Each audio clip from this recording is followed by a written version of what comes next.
Hai, assalamualaikum warahmatullahi wabarakatuh. Kembali lagi di channel YouTube aku, Dia ya. Jadi teman-teman semuanya, dari Sabang sampai Merauke, pembahasan kita kali ini sangat-sangat menarik sekali untuk kamu yang baru mampir di channel YouTube ini. Buruan sekarang like, share, komen, dan yang paling penting adalah subscribe.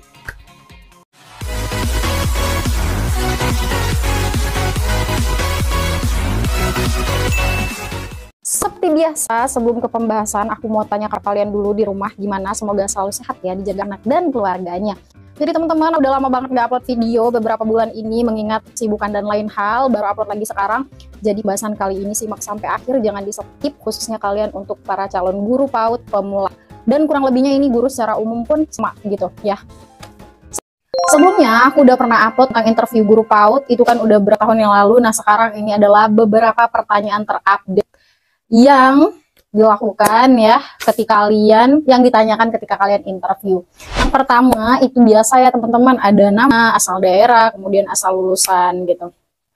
Nanti ketika kalian ditanya nama, daerah, asal lulusan, kemudian tahun lulus, kalau kalian pembawaannya santai, enjoy kepada pihak sekolah yang mewawancarai kalian, itu nanti akan melebar tuh silsilah keluarga kalian ditanya gitu ya, bukan silsilah sih, lebih kepada kalian berapa saudara, itu tinggal sama siapa gitu ya.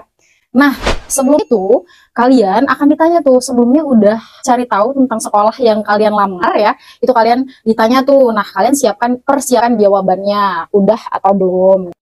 Kalau bisa jangan sampai belum ya, gimana kalian mau ketujuan tapi nggak tahu itu tujuan tempat apa, kan nggak bisa seperti itu. Jadi kalian harus cari tahu dulu ya teman-teman. Selanjutnya itu kalian akan ditanya tuh pengalaman kerja. Di sini sekolah itu ada yang menerima yang masih fresh graduate, itu nggak apa-apa ya kalau belum sama sekali ada pengalaman. Ada juga yang syarat sekolah itu harus ada minimal pengalaman lah segala macam. Nanti ketika posisi yang kalian lamar itu tidak sesuai dengan basic ataupun dengan pendidikan kalian, akan ditanya nih, misalkan kalian PG, misalkan PG PAUD ya, yang kalian mau lamar kan PG PAUD nih, kemudian kalian adalah PG SD. Kenapa tidak melamar ke sekolah SD saja? Kamu kan basicnya SD, kenapa harus di PAUD gitu? Itu juga ditanya ya. Kemudian berapa tahun kalian bekerja, pengalaman kalian itu ditanya berapa lama gitu. Nah selanjutnya ini menyangkut ke pribadi kalian ya, kelebihan dan kekurangan yang ada dalam diri kalian gitu.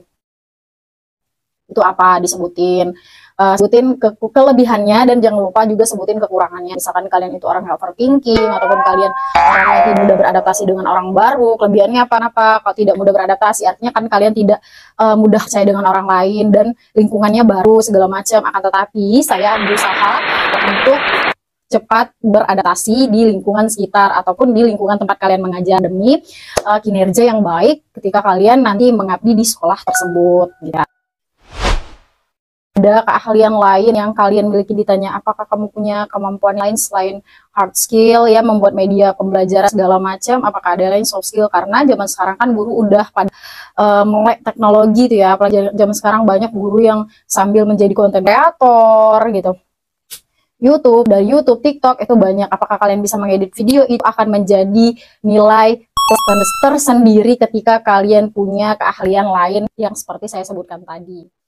Kemudian ya ada langsung dikasih tahu itu besaran gaji yang kalian harapkan itu berapa, nanti ditanya kira-kira nih kalau kamu diterima di sekolah ini, ataupun harapan kamu gaji kamu itu berapa, pasti ditanya. Nah untuk teman-teman, kalian bisa tidak menjawab pertanyaan ini, tapi kalian bisa juga melempar pertanyaan yang diajukan oleh pihak sekolah kepada kalian tanyakan balik. Ibu izin untuk soal gaji saya kembalikan kepada pihak sekolah, akan tetapi ketika saya mengetahui, maka saya berhak untuk menyesuaikan berapa kisaran gaji yang udah ibu berikan sesuai atau tidak dengan saya. Jadi saya berhak melakukan, jika cocok dan sesuai dengan saya maka saya akan ambil, jika tidak mohon maaf ibu, mungkin tempat saya bukan di sini gitu. Karena apa?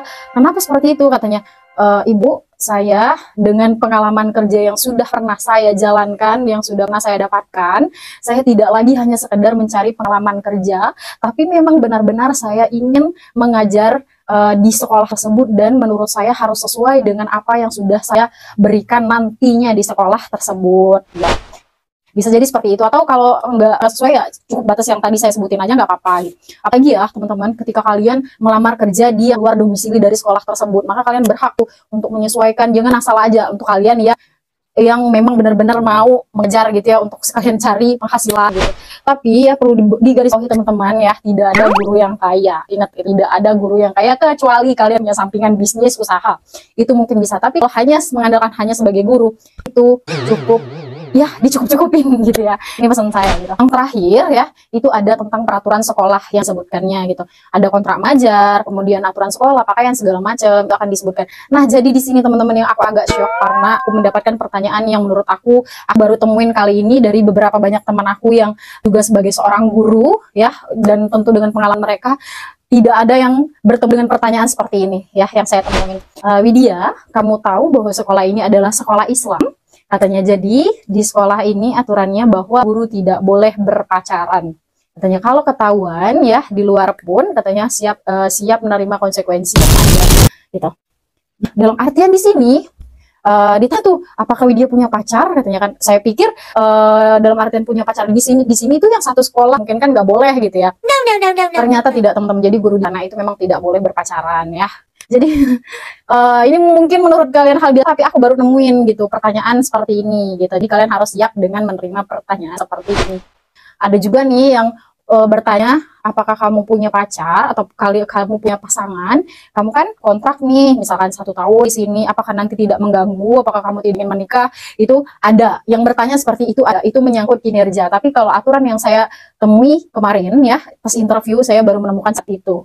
Dan saya tidak tahu ya teman-teman, kalau ada yang pernah menemukan pertanyaan seperti ini ya, saya cukup awam dengan pertanyaan ini, cukup asing gitu ya.